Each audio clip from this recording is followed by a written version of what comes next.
안녕하십니까. 거꾸로 투자하는 쇼키 부동산입니다. 정부가 대출 규제 완화 시행 시기를 앞당겼습니다. 여기에 7가지 대출 규제가 동시에 적용되는데요. 당초보다 한 달이나 빨리 시행됩니다. 어떤 대출 규제가 완화되고 어떤 영향을 주는지 체크를 해드리고요. 또한 정부가 취득세 감면 대상을 크게 늘린 것으로 밝혀지고 있습니다. 조만간 국회 통과가 예상이 되고 있습니다. 누가 혜택을 받을지 생각보다 범위가 넓을 것 같습니다. 그것도 같이 정리를 드리겠습니다. 영상 시청 전에 구독으로 인생을 바꾸시기 바랍니다. 2월 12일 금융위원회에서 보도자료를 배포했습니다. 은행업 감독 규정 등 5개 규정 개정안 규정 변경 예고. 이것 때문에 어제 부동산 시장이 좀 굉장히 시끄러웠었죠. 그동안 금융위원회의 대출 규제 완화 방안 중에서 규제 완화 발표만 하고 시행일이 미정인 경우가 꽤 많았거든요. 특히 고가주택이나 다주택자 규제 중에서.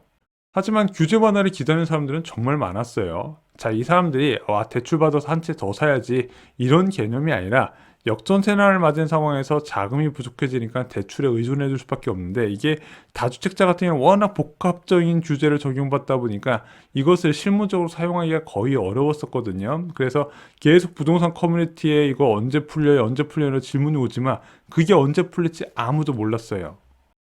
자, 지난 1월 27일 다주택자 규제지역 주택담보대출 허용 시기가 발표가 됐습니다. LTV 30%까지 적용해 주는 거 언제부터 적용할 것이냐? 3월 말부터 시행을 한다. 3월 말부터 적용을 해주겠다고 발표한 거죠.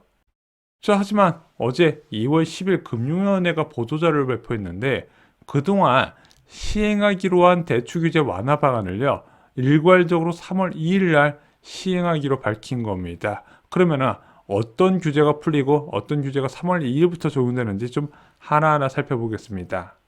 자, 첫 번째, 다주택자 규제지역 내 주택담보대출 허용입니다. 현재 다주택자의 규제지역 내 주택 구입 목적의 주택담보대출가 금지가 되어 있거든요. 만약에 2주택 보유자가 갭 투자하고 나서 내 실거주 목적의 주택을 사고 싶은데 대출해주세요. 된다, 안 된다? 안 됐단 말입니다. 근데 이게 개선이 된다고 합니다.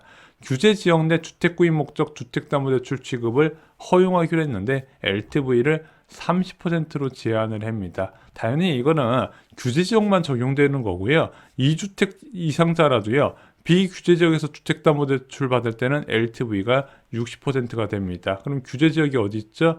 강남 3구하고 지금 용산구가 이제 규제지역으로 제한되어 있죠. 자, 두 번째 풀리는 규제는요, 임대 매매 사업자에 대한 주택담보대출 허용입니다. 현재는 주택 임대나 매매 사업자의 경우 전 지역에서 주택담보대출 취급이 금지되어 있어요. 이게 2020년 6.17 부동산 대책에 나왔었다는 거죠. 근데 이거에 3월 2일부터 풀립니다. 주택 임대나 매매 사업자도 주택담보대출 취급이 허용되어 다주택자는 똑같이 LTV 규제 지역은 30%, 비규제 지역은 60%가 적용이 됩니다.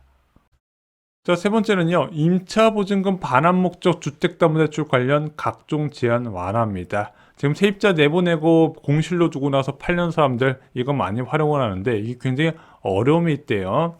자, 임차보증금 반환 목적 주택담보대출 시 각종 제한이 존재했는데 무엇이 있다? 첫 번째, 투기 및 투기과열지구 10억 초과 아파트에 대한 주택담보대출 대출 한도 2억 원밖에 안 됐고요.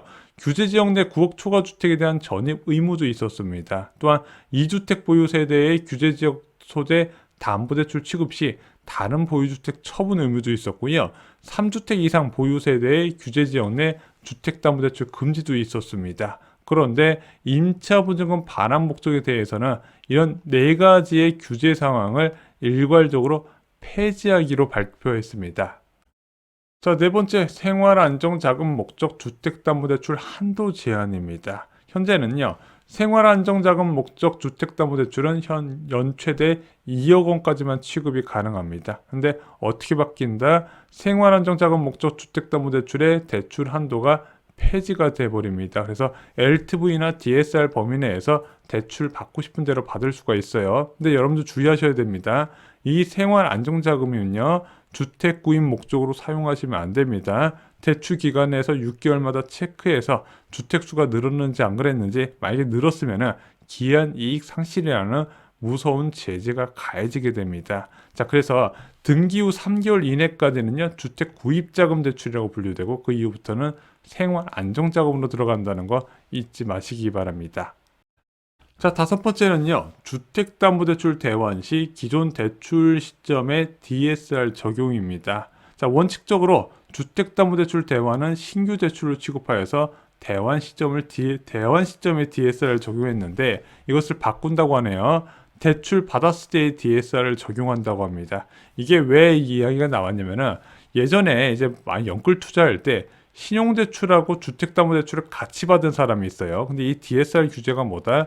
신용대출과 주택담보대출을 동시에 받지 말라고 만든 제도였어요. 근데 예전에는 DSR 규제가 강화된 지 얼마 안 됐거든요. 고승범 금융위원장 취임하고 나서 그 시기가 앞당겨져서 빨리 적용됐지.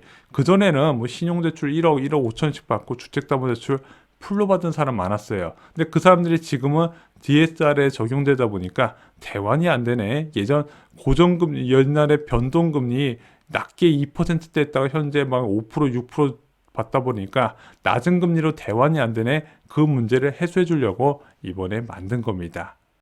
자, 여섯 번째는요, 서민 실소자의 주택담보대출 한도 폐지입니다. 현재는 서민 실소유자 부부 합산 연소득 9천만 원 이하, 무주택 세대주, 투기 및 투기과열지구 주택가격 9억 이하, 그리고 조정대상 지역은 8억 원 이하일 경우에 이 세 가지를 모두 충족하면 서민 실소자로 해서 LTV 한도도 우대를 받는데 그 최대 한도가 6억 원까지 가능했거든요. 이게 이제 풀린다고 합니다. 그래서 LTV나 DSR 범위 한도 내에서 대출 취급이 가능하도록 바뀐다고 합니다.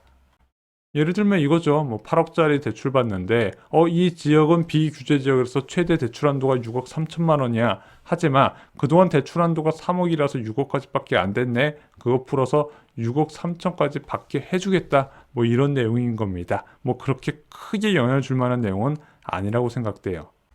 자, 그리고 또 하나 영향력이 있는 대출 규제 완화 방안이 있습니다. 이것도 3월 2일 날 풀리게 되는데요. 바로 시가 9억 초과 1주택자 및 부부 합산 소득 1억 원 이상 1주택자에 대한 전세 대출 보증이 본격적으로 허용됩니다. 이게 3월 2일부터 시작이 돼요. 그래서 갭 투자 한 채 하고 나서 지금 월세 사는 사람 또는 나는 지금 전세 살고 있는데 갭 투자하고 싶은 사람들, 하지만 전세 자금 대출은 계속 받고 싶은 사람들이 이것을 활용할 것으로 보여집니다. 정부의 목적은 두 개예요. 전세 수요를 늘리고 무주택자라도 실거주 목적 안 사도 갭 투자라도 해봐봐. 그래서 갭 투자 수요를 유입시키려는 정부의 의도가 보이는 대출 규제 완화 방안이었습니다. 하지만 여전히 투기과열지구의 3억 초과하는 주택 보유자는요, 전세 대출이 제한돼요. 신규 전세 대출이 제한되기 때문에 그거 잊지 마시기 바랍니다. 자, 이렇게 많은 대출 규제를 풀었지만요, 시장은 좀 탐욕스럽잖아요. 시장에서 강력하게 요구하는 게 있습니다. 바로 DSR 규제를 풀어달라는 거죠. 자, 이 DSR 규제 다 풀어달라는 게 아니라 전세 보증금 반환 대출만 한해서라도 이 DSR 규제를 풀고 LTV만 봐달라고 요구를 하고 있습니다. 자, 이 DSR은 뭐죠? 소득 대비 얼마나 잘 갚느냐를 판단하는 거죠. 근데 최근에 역전세난이 터지면서 갑자기 낮아진 전세금에 이 대출을 받아서 상환해야 되는 사람이 생기는데 뭐가 문제가 되냐? 주택을 살 때 고액 신용대출을 보유한 사람이 아까 말씀드렸잖아요. DSR 규제는 신용대출과 주택담보대출을 동시에 받을 때 문제가 된다. 그런데 신용대출이 보유했기 때문에 DSR 한도가 꽉 차버려서 이 임차인을 보증금을 돌려주기 위한 대출이 실행이 안 되네. 그것을 좀 지적하는 경우가 있었고요. 또 하나 은퇴세대 투자자 소득이 많이 안 잡혀서 대출 한도가 안 나오는 경우가 있습니다. 이분들이 갑자기 낮아진 전세금을 감당하지 못해서 또 투매로 던질까봐 지금 시장에서는 이런 DSR 규제 완화 방안 한시적으로 전세보증금 반환 대출에만 적용해달라고 지금 요구를 하고 있고 금융당국에서는 아직까지는 들어줄 생각은 없는 것 같습니다. 자, 그리고 취득세 200만 원 감면 혜택 대상도 넓어질 것 같습니다. 이거 문의 주신 분들 많이 계셨거든요. 현재 부부 합산 연소득 7천만 원 이하, 생애 최초 주택 구입자가 수도권의 4억 이하, 비수도권의 3억 원 이하의 주택을 구입할 경우에 취득세를 200만 원 한도로 감면해주고 있었습니다. 근데 이것을 늘려준다고 했죠. 이 대상을. 그게 발표된 게 작년 6월 달이었습니다. 그리고 국회에서 많은 논의가 있었고 거의 확정적인 윤곽이 나왔습니다.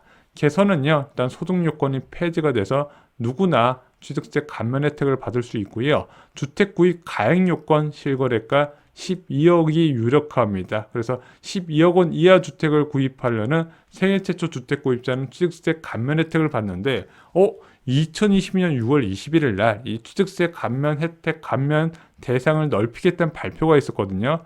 그러면은 그때 발표 이후에 매수자한테도 소급 적용해 준다고 합니다. 그래서 아마 200만 원씩 돌려받는 사람들 꽤 많이 있을 거로 보여지고요. 지금 주택을 구입하는 분들도 생애 최초 주택 구입이면 이 취득세 감면 혜택 받을 수가 있습니다. 하지만 이제 고가 주택은 워낙 취득세가 몇 천만 원 단위로 나와서 티는 안 나고 저가 주택 그래도 6억 이하 주택에서는 좀 많은 혜택을 체감할 수 있을 것으로 보여집니다. 자, 오늘 7가지 대출 규제 완화 방안과 취득세 200만 원 감면 혜택 대상 확대 내용을 정리를 드렸습니다. 오늘 내용 마음에 드셨다면요. 좋아요, 구독, 공유 꼭 부탁드리겠습니다. 감사합니다.